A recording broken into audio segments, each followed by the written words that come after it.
আসসালামু আলাইকুম। আমার বেতন কেন উধাও হয়ে যায়, এই প্রশ্নটা কি আপনার মনেও পায়ে ঘুরপাক খায়? যদি উত্তরটা হ্যাঁ হয়, তাহলে আজকের এই আলোচনাটা আপনার জন্যই। মাসের শেষে এসে কি প্রায় মনে হয়, আরে টাকাটা গেল কই? স্যালারি তো মোটামুটি ভালোই, কিন্তু তারপরেও মাস শেষ হওয়ার আগেই পকেট একদম ফাঁকা। দেখুন, এই যে ছবিটা, এটা কিন্তু আমাদের সবার খুব পরিচিত একটা অনুভূতি, তাই না? তবে চিন্তার কিছু নেই। এই সমস্যাটা কিন্তু শুধু আপনার বা আমার একার না, প্রায় ৯০% মানুষই কিন্তু এই একই সমস্যায় ভোগেন। তো আজকের এই আলোচনায় আমরা এর পেছনের আসল কারণগুলো খুঁজে বের করব, আর এর থেকে বের হয়ে আসার জন্য একটা সহজ বাস্তবসম্মত পরিকল্পনা নিয়ে কথা বলবো। আচ্ছা, মূল আলোচনায় যাওয়ার আগে একটা খুব কমন ধারণা নিয়ে একটু কথা বলি, কি বলেন? আমরা অনেকেই ভাবি যে আরে আমার আয় কম, তাই তো টাকা থাকে না। কিন্তু এটাই কি আসল সত্যি? আসলে কি তাই? তাহলে আসল সত্যিটা কি? দেখুন, এই স্লাইডটা কিন্তু খুব পরিষ্কারভাবে ব্যাপারটা বলে দিচ্ছে। আয় ৫,০০০ই হোক বা ৫০,০০০, সমস্যাটা আসলে আয়ের পরিমাণে না। আসল সমস্যাটা হলো আমাদের কোনো ঠিকঠাক মানি ম্যানেজমেন্ট সিস্টেমই নেই। আর এই সিস্টেমটা না থাকার পেছনে আছে ৫টা বড় কারণ। এগুলোকে বলতে পারেন ৫টা লিক বা ছিদ্র, যা দিয়ে আপনার কষ্ট করে আয় করা টাকাগুলো মাস শেষ হওয়ার আগেই বেরিয়ে যায়।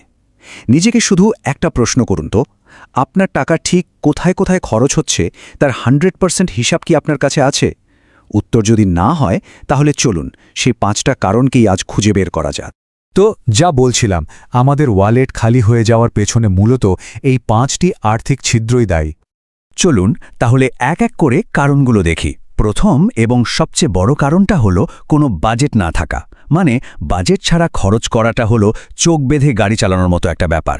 ভাবুন তো, মাস শুরু হলো, আপনি যেখানে যা দরকার মনে হচ্ছে খরচ করছেন, আর মাসের শেষে এসে দেখলেন হায় হায়, টাকা তো শেষ।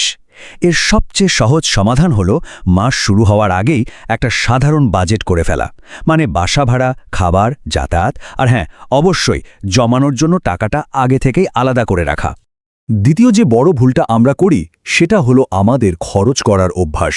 আমরা কি করি? মাস জুড়ে খরচ করি আর ভাবি, আচ্ছা যা বাঁচবে সেটাই জমাবো। কিন্তু সত্যিটা হলো, এই নিয়মে চললে মাস শেষে কিছুই বাঁচে না। এর সঠিক পদ্ধতিটা হলো পে ইয়োরসেলফ ফার্স্ট নীতিটা মেনে চলা। মানে প্রথমে নিজেকে পরিশোধ করুন। এখন প্রশ্ন হলো, এই পে ইয়োরসেলফ ফার্স্ট জিনিসটা আসলে কি? দেখুন, এর মানে হলো সঞ্চয় বা সেভিংসকে আপনার মাসের প্রথম এবং সবচেয়ে জরুরি একটা বিল হিসাবে দেখা। মানে বেতন বা যে কোনো ইনকাম আসার সাথে সাথেই অন্য কোনো দিকে তাকানোর আগে এর একটা নির্দিষ্ট অংশ, ধরুন ১০ থেকে ২০% সরাসরি আপনার সেভিংস অ্যাকাউন্টে সরিয়ে ফেলুন।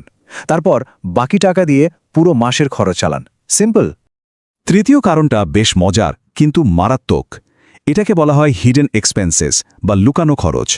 মানে প্রতিদিনের চা, কফি, একটা সিঙ্গারা বা ছোটখাটো অনলাইন অর্ডারের মতো খরচগুলোকে আমরা পাত্তাই দিই না। আরে ১০-২০ টাকায় আর কী বা হবে, তাই না? কিন্তু মাস শেষে এই ছোট ছোট খরচগুলোই একসাথে হয়ে কয়েক হাজার টাকায় দাঁড়িয়ে যায়।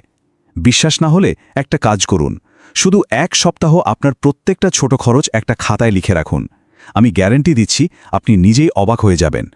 এরপর আসে চতুর্থ কারণটা, ইমোশনাল স্পেন্ডিং বা আবেগী খরচ। আমরা কিন্তু প্রায়ই প্রয়োজনের জন্য খরচ করি না, খরচ করি আবেগের বশে। মনটা খুব খারাপ লাগছে, চলেন কিছু একটা কিনে ফেলি।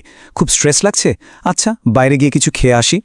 খরচ করার আগে নিজেকে শুধু একটা প্রশ্ন করুন, এই জিনিসটা কি আমার আসলেই দরকার, নাকি এটা শুধু আমার ইচ্ছা? বিশ্বাস করুন, এই একটা প্রশ্নই আপনার অনেকগুলো অপ্রয়োজনীয় খরচ বাঁচিয়ে দেবে। এবং পঞ্চম ও শেষ কারণটা হলো কোনো আর্থিক লক্ষ্য বা ফিনান্সিয়াল গোল না থাকা। ভাবুন তো, যদি আপনার কোনো নির্দিষ্ট টার্গেটই না থাকে, যেমন ১ বছরে ৫০,০০০ টাকা জমানো বা একটা এমার্জেন্সি ফান্ড তৈরি করা, তাহলে টাকা জমানোর জন্য আপনি কোনো তাগিদই অনুভব করবেন না। যখন আপনার চোখের সামনে একটা পরিষ্কার লক্ষ্য থাকে, তখন কিন্তু টাকা বাঁচানো অনেক বেশি সহজ হয়ে যায়। তো সমস্যাগুলো তো বোঝা গেল, এখন প্রশ্ন হলো সমাধানটা কি? চলুন এবার সেদিকেই যাই।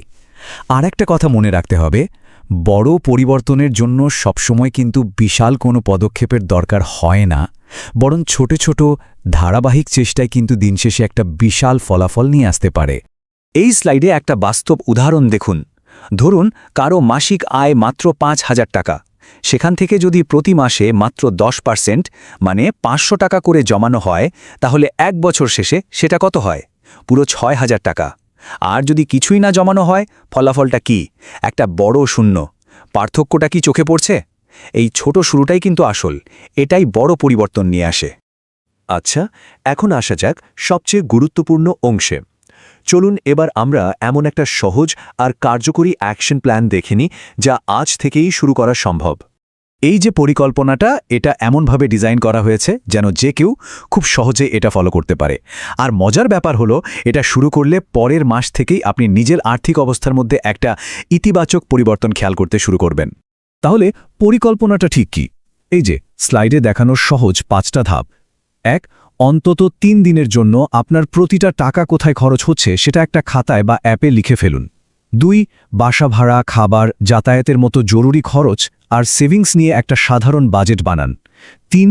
বেতন বা আয় আসার সাথে সাথেই সবার আগে এর 10% সঞ্চয়ের জন্য আলাদা করে ফেলুন। 4. আপনার ইচ্ছাভিত্তিক খরচগুলো, মানে যেগুলো না করলেও চলে, সেগুলোকে চিহ্নিত করে একটু কমানোর চেষ্টা করুন। আর 5. নিজেকে মোটিভেটেড রাখতে ছোট একটা সঞ্চয় লক্ষ্য ঠিক করুন।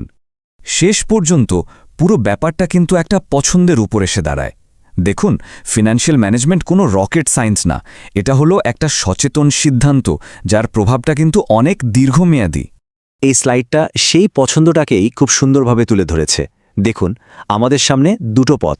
একটা হলো কোনো পরিকল্পনা ছাড়াই যেভাবে চলছে সেভাবেই চালিয়ে যাওয়া, এবং হয়তো 5 বছর পরেও ঠিক এই একই জায়গায় একই সমস্যা নিয়ে বসে থাকা।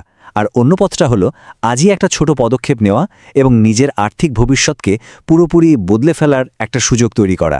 পছন্দটা কিন্তু আমাদেরই করতে হবে। আর সবসময় এই কথাটা মনে রাখবেন, কথাটা খুবই গুরুত্বপূর্ণ। সম্পদ বড় টাকা দিয়ে শুরু হয় না, এটা শুরু হয় ছোট ছোট শৃঙ্খলা বা ডিসিপ্লিন দিয়ে। অর্থাৎ অভ্যাসটাই আসল, টাকার পরিমাণটা নয়।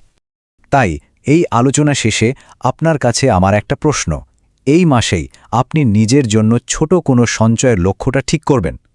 উত্তরটা অন্য কাউকে দিতে হবে না, নিজেকেই দিন। আর প্রথম পদক্ষেপটা আজই, এখনই নিয়ে ফেলুন।